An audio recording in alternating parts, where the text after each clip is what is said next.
Hei mo kvar det sång i lei, vakna dikko edelige drenge, de høyre nykken på havet skri, for de hev sovet i fare. Hey everybody, it's me, it's your good buddy Thorne. Today we're going to start on a new set of videos. We are talking about World War II GI, and really the reason for this is we're getting ready to do another winter World War II battle. This one is based on the Battle of the Bulge in December and January 1944 in Belgium and Luxembourg. And so I got to looking out there, and there's not a lot of videos about the basic infantry stuff for reenactors to kind of put your impression together. So we're going to go over real basics first, and then we're going to dive down into a little bit more information. Now, everything you see on this table right here would be carried by a GI in combat. There are some redundancies, some extra stuff, but as we go through this video, we will talk about certain items and say this might be carried, this might not be carried, and really kind of put together that basic generic impression for the infantry. Now, we're not talking about paratroopers yet. We're just talking about straight-legged infantry. Now, the Army, the infantry world is divided into those that have jumped out of an airplane and all the dregs of society. And so we're taking a look at that second piece, which is half-heartedly said in jest because we all went through basic training together. And some of us went on to jump school and so on. But a large majority of the infantry, the combat arm of decision, as it were, is just straight-legged infantry. So in World War II, the supply system was set up to supply the soldier with everything he needed to survive in combat. Now, that didn't always happen, and we'll touch into that as we go into this video series a little longer. But for the most part, everything that the soldier needed to survive, he was issued. We've got cold weather winter gear here and here. We've got t-shirts and underwear here. We've got mess kit and canteen cup and canteen for your fine dining in the field. We've got this is a trigger mitten, should be over here, sorry about that. Your M28 haversack pack with meat can and other part. This carries all your combat gear, which is basically this right here. We've got M36 webbing suspenders, and I will show you this as we go on. Carrier for the canteen and cup. Cartridge belt, M28 cartridge belt for the M1 Garand. We have leggings. We have Type 3 issue service shoes, rough outs. We have an extra canteen, this is kind of neat. This is actually stamped 1945. That's an original. We have a set of HBTs over here, which were issued, not always worn. We have the M1 combat helmet. We have the T10 entrenching tool, your M1 Garand rifle, and you know what? We have a bayonet here too, somewhere. Where the heck did it go? Yeah, here it is. And a Garand, your bayonet for your Garand. Now I have 5 or 6 pair of socks. Socks are very important for the infantryman, and we'll talk about that more in detail. So this is a nutshell, and the one thing that should not even be in here, but I left it in here, the T122 flashlight. This is the later model. This is the modern version. Not much different other than some cosmetic differences, but a flashlight as well. That'll be changed out eventually. So we've got our overseas cap. We have a wool shirt, very similar to the one I'm wearing. This is the officer's version with the epaulettes on it, and a set of wool trousers with a waist belt, and that's pretty much it. It seems like a lot of stuff, doesn't it? But it's really not. So let's take a look at what the basic impression is, and the first things that you should get if you're developing an infantry soldier impression, okay? All right, so we've kind of reduced our basic overall pile of crap into just kind of the basics that you need. And really to get started, we're going to talk about, well, let's go back to when we were talking about LARPing, and you've heard me talk about LARPing quite a bit. It's your basic setup of shirt, trousers, and shoes. These things are very, very important. We're going to add to that basic by talking about underwear, because it was issued. Now, do you need to have issued underwear? No, but it really helps you build that impression. Kind of gets you into the feeling, if you will, of what it would be like to be a World War II American GI. And all of us that have been in the military know the enjoyment of being issued underwear. And surprisingly, not a lot has changed from the issue white boxer shorts I got in the early 80s at Fort Benning, Georgia, as a basic training private in the infantry. There's two basic t-shirts you can go, or shirts you can go with. You can go with a white t-shirt or a green t-shirt in combat or overseas. The shirts were supposed to be dyed this green color. Not everybody got them. Sometimes you didn't get them. But why do you not want to wear a white t-shirt? Do you see how prominent this V is? It's a perfect target. And so soldiers would try not to wear white t-shirts up on the front line. I'm a staff officer. I'm a major. So I don't I don't get up to the front line very often. I'm back in the rear. I'm probably the battalion, either the battalion commander or the regimental executive officer. So I don't get that. I don't get forward of the line very often. However, our basic soldier would be issued with a tank top or a OD green t-shirt. It's not quite the same as what you're seeing in the modern stuff. This is by our good friend Jerry Lee from What Price Glory. It's been washed a couple of times, and it's just it's very nice. It's very soft. It's very comfortable, and that forms your base layer for the upper body. For the lower body are the boxer shorts, and I was telling you, these haven't really changed that much. With the exception of elasticized band and the modern stuff that I was issued, this is almost identical to the shorts I got as a private a long, long time ago. And just like those shorts, I made a slight field modification. I have sewn up part of the fly for obvious reasons.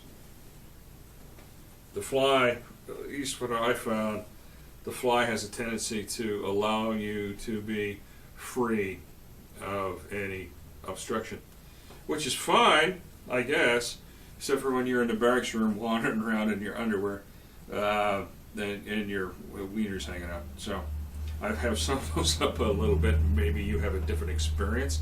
I don't know. But, all right, so that's t-shirt and shorts. So let's go on to the next thing. We're going to talk about our feet. And feet are very important to the infantry. We spend all our time on it. The Army gave me these great boots. These are the Type 3 rough outs. They have been coated with linseed oil, they've been coated with Hubbard's boot dubbing, and that has been allowed to soak in nicely. And then they have been hit with a coat of brown shoe polish, and it gives you that nice dark color. And it waterproofs the boots and protects the leather. Underneath that, soldier would have been wearing a pair of OD green wool socks, very much modern looking in appearance, and actually probably my favorite wearing sock of all time. Even when the Army went to the black ones and the more cotton, I tried to stay with the wools. They're just very, very comfortable. And I think, if I remember right, we were issued with about 6 pairs of socks, and you go through them a lot. Building that impression, they're not too expensive, and they will keep your feet comfy and dry, or not dry, but comfy and warm. And there's a scene in Band of Brothers that they talk about socks, and you need at least 4 pair, and I won't say exactly where they say. And then the funny thing is, I still roll my socks that I was taught in basic training. And then if you look at the display for the World War II, they rolled their socks too in a nice little bundle, which makes it easy to pack. We have 4 pair here. I've got 2 stuffed in each boot just to kind of hold them up a little bit so you can see them a little better. So that gives us our t-shirt and boots. Now, early in the war, they wore these leggings very reminiscent of World War I.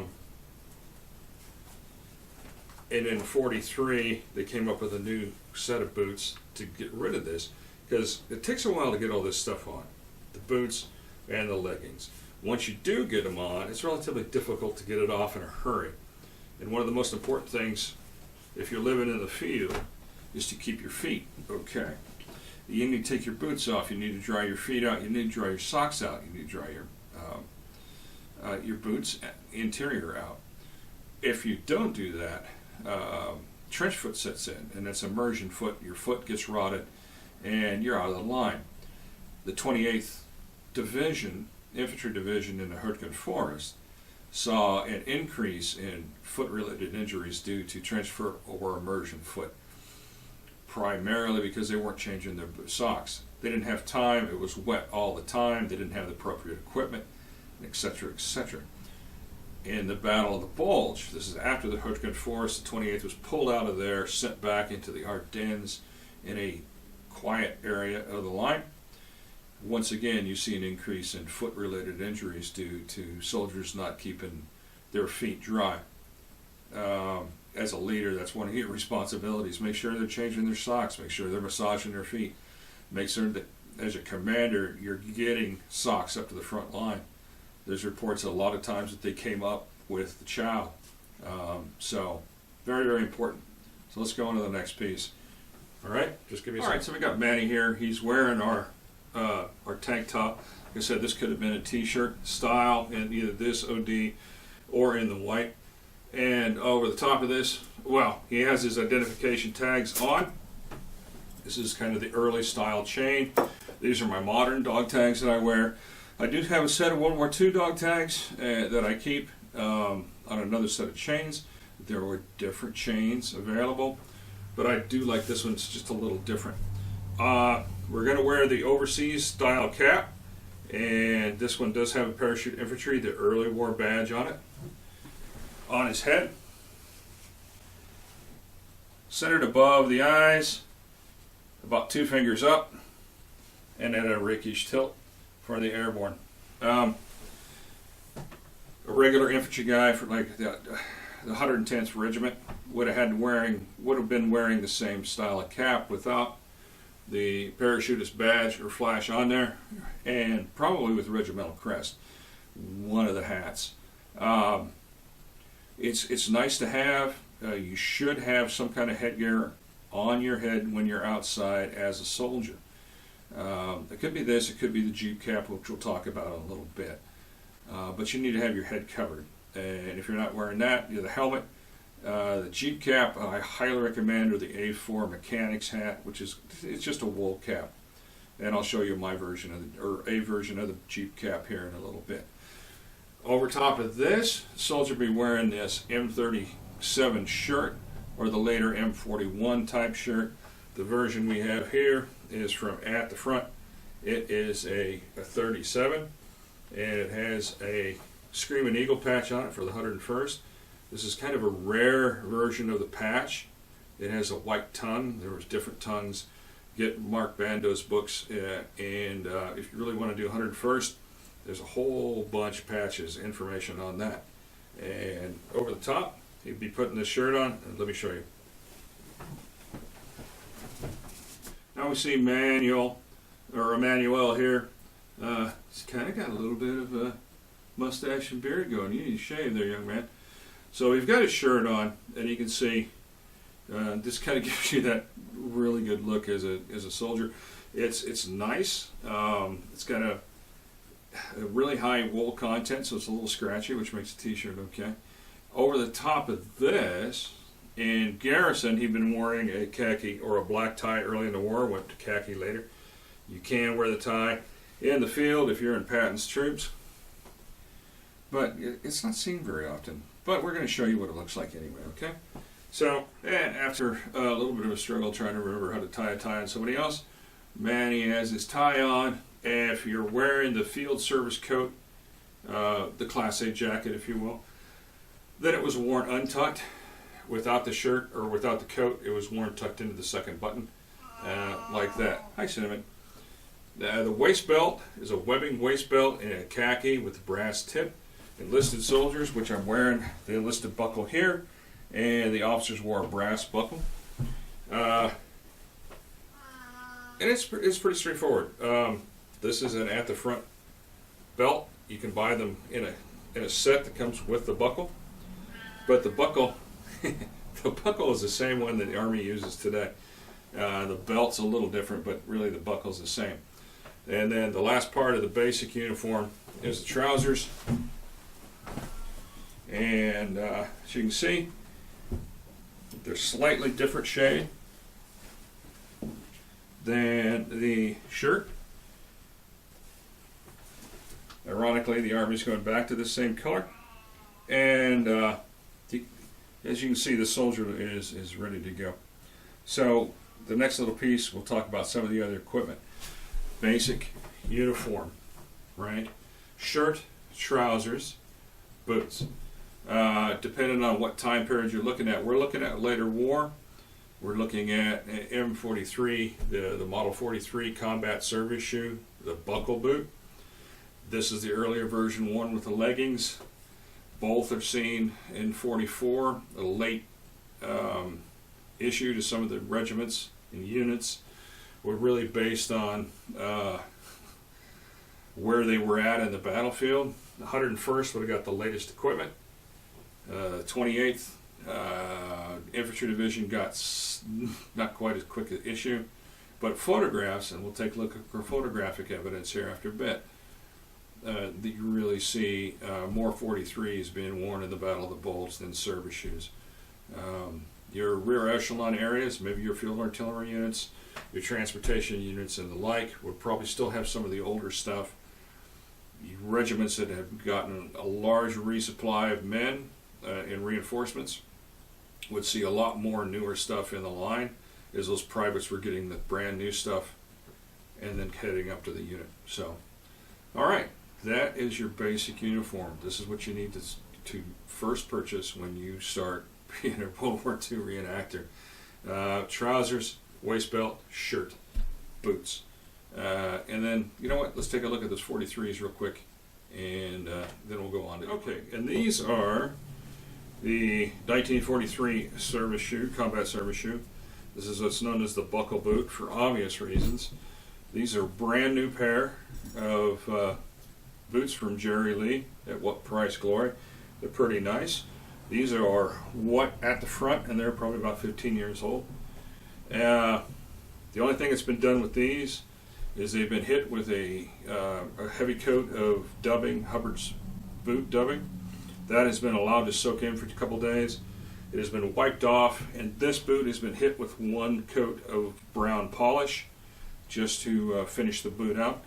You can see that it has a nice brown, really nice brown color. These are like I said, they haven't even been worn outside yet. It's really the service shoe with the reverse upper with an attached cuff. This did away with the need for the gaiter or the legging, and really later war this is what you see.